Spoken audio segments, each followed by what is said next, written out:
एक और बड़ी खबर आपको बता दें कि बीजेपी में नहीं जा रहा हूं, ये साफ साफ स्पष्ट कर दिया है सचिन पायलट ने। कांग्रेस का हमेशा वफादार रहा हूं, गहलोत मेरे साथ गलत कर रहे हैं, राहुल के पद के हटने के बाद से गलत हो रहा है।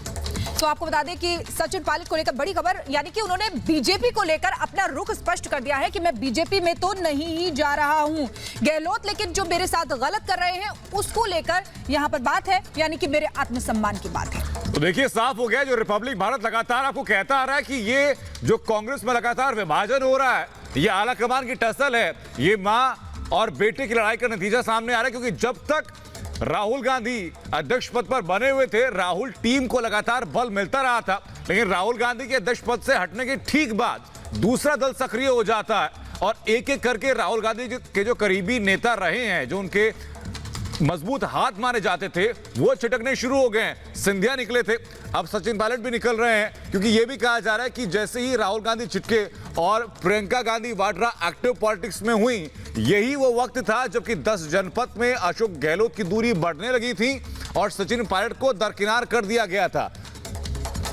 और गौरव हमारे सहयोगी लगातार हमारे साथ बने हुए हैं।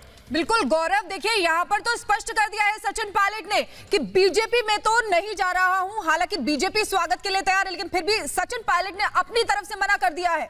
तो अब क्या विकल्प है उनके पास? गौरव, देखिए ऐसा है, देखिए बीजेपी को विपक्ष में आए हुए बीजेपी को विपक्ष में आए हुए कोई बहुत ज़्यादा दिन नहीं हुए, तो बीजेपी ऐसी किसी जल्दबाजी में नहीं है कि वो सचिन पायलट को एकदम लेने के लिए तैयार है। और उसका सबसे बड़ा विषय ये है कि सचिन पायलट जितने विधायकों के होने का दावा कर रहे हैं, क्या उनके पास हैं? देखिए बीजेपी के पास 77 विधायक हैं, ऐसे में उनको 23 विधायक तो 25 विधायक चाहिए, तो वो 25 विधायक हैं भी क्या या नहीं है? तो ये सब बहुत बड़ा दूर का विषय है। बीजेपी अपने पत्ते तभी खोलेगी जब कांग्रेस अपना इंटरनल झगड़ा सुलझा लेगी। अभी कांग्रेस का इंटरनल झगड़ा ही नहीं सुलझा है। सचिन पायलट का भी रुख भी साफ नहीं है। बीजेपी ना जाने की बात वो इसी वजह से कह रहे हैं क्योंकि उनके पास इस तरह का कोई बैकअप अभी नजर नहीं आता कि वो बीजेपी चले जाएं इतने विधायक लेके और उससे कोई सरकार बनती भी दिखे।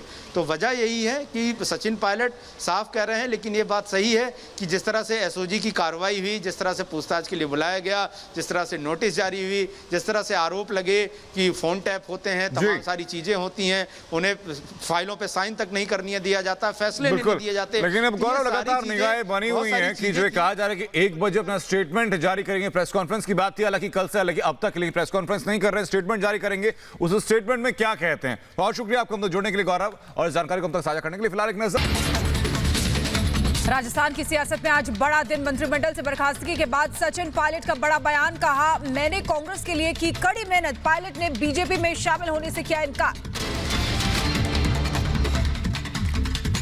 कांग्रेस की सरकार बचाने के लिए दबाव की राजनीति तेज। स्पीकर राज पायलट और समर्थक विधायकों को भेज सकते हैं नोटिस, गहलोत कर सकते हैं मंत्रिमंडल का विस्तार।